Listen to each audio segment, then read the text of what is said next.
In this video, we're going to discuss the cloning behavior. So here we find ourselves in a cool little cave, and in this cave there appears to be a nice little ruby gem node here. So I'm going to go back to the Jeep and get me a pickaxe and start harvesting some rubies.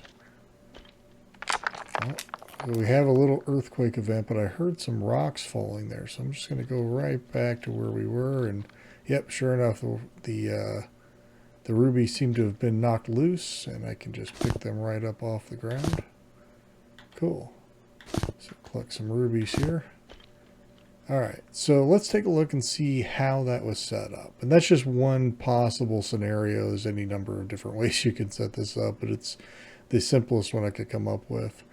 So let's take a look. So I set this up based off of a scenario where there was like an earthquake that triggered it. It doesn't really matter how you trigger it.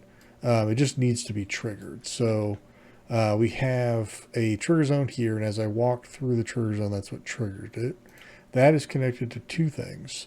This has our shake behavior on it, which we've covered in a previous video, so I won't get into that. I would encourage you to check it out if you haven't already seen it, because it's a very useful behavior that I've used a number of times. This is the clone entity behavior. So let's just step through it. So again, it needs to be triggered by something, and then we can set up what it's going to clone and then how often or how it's going to clone those things. So the clone quantity I set to 5. The clone range I set to 65. So that means it's going to clone 5 objects within a span, or like a range of 65 units from its original object. The lowest you can set this to is 50. And even if you were to try to overwrite that, if you click off of that, it's just going to go straight back to 50. So the lowest you can go is 50. And I think that's just so it doesn't bunch up and look weird. But just be mindful of that unit space. Again, I always think about one floor, or I use a concrete a lot, and those are 100 units wide. And so that's the mental visual that I use to kind of gauge how far away that's going to be. But if I had set that to 100, some of these may have spawned outside of the cave and you would have never seen them. So just be aware of your spatial measurements. We have our clone health. That doesn't really apply to a rock. The rock doesn't have any health. But if it did, then we can just clone the original object. Whatever the object had, that's what the new objects will have.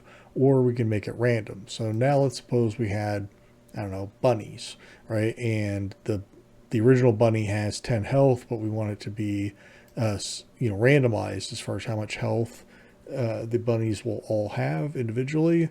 Then we can choose that, or we can just all bunnies have 10 health, whichever you prefer. We have the clone lifespan. So that's how long will the clone be around, and that's in minutes. So if I clone the rabbits now have a lifespan of 3 minutes. Now we can cycle the respawn.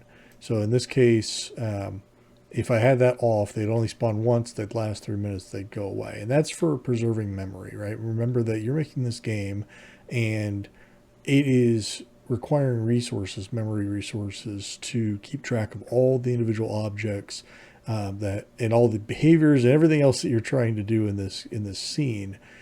So you want to be careful with how you use those resources. I think of it as a sort of budget, and I'm spending from a budget, but I have a limited budget. So I really need to be careful about how I spend those resources. And so that's what this is meant to do, is it will clean up after 3 minutes. So all the bunnies haven't been killed by then, they'll go away. So the question then becomes, do they respawn?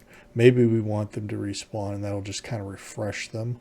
And then if they do, then that would respawn that same 5 bunnies in that general area, with the same health and so on and so forth above. And then we have the respawn events. How often are they going to, how many times are they going to respawn, I should say. So maybe we only want them to respawn once, maybe we only want them, or we want them to respawn many times. We could set this up to 2,000, right? I mean, again, it's really particular to your game and how you're going to set it up. But bear in mind that they have to be triggered, right? So in this case, this is kind of an ideal situation where the user is going to travel this path. It's predictable, so I can make sure that it's going to get triggered, within that area.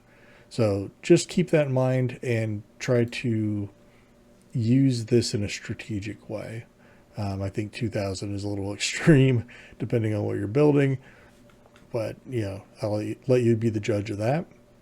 Then we have the respawn interval. How often do they respawn? So now let's suppose there's a quest, and the quest is I'm going to go out and collect, 5 rocks and bring them back.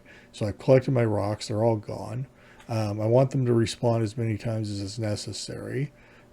So how long does the player have to wait before the next respawn kicks in, and then they can go and collect another 5 rocks or whatever it is? So that's what the respawn interval does. And then lastly, we have the entity name. What is it respawning? So at the end of this, we've talked about all these conditions about, the quantity of it and the range, and we haven't actually identified what is it respawning. Well, this is where you would put that. So in our case, we're respawning a ruby. And I'm just going to fly on over here to where the original ruby is set. Now this ruby is a collectible object, which again, we've covered in previous videos. You'll want to look at the inventory behaviors for understanding of collectible objects. So I'm not going to get into detail with this particular behavior, but it's a collectible object. It's got a name, ruby, and that's what it's respawning, is that particular object in whatever quantity I set it to, and then that range at 65 area. So it was just going to be a random spread of rocks. So it was meant to look like it had been knocked loose from the cave walls.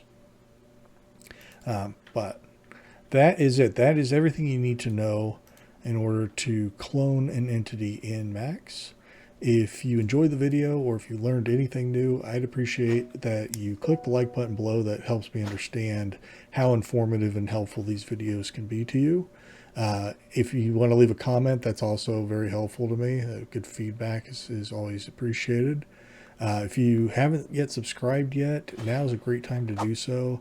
I'm continuing to make videos, a couple of videos a week, and I'm going to be covering all of the behaviors in Max. So if you're new here, go and click the subscribe button and follow along on our journey as we learn together all the behaviors in Max and much more.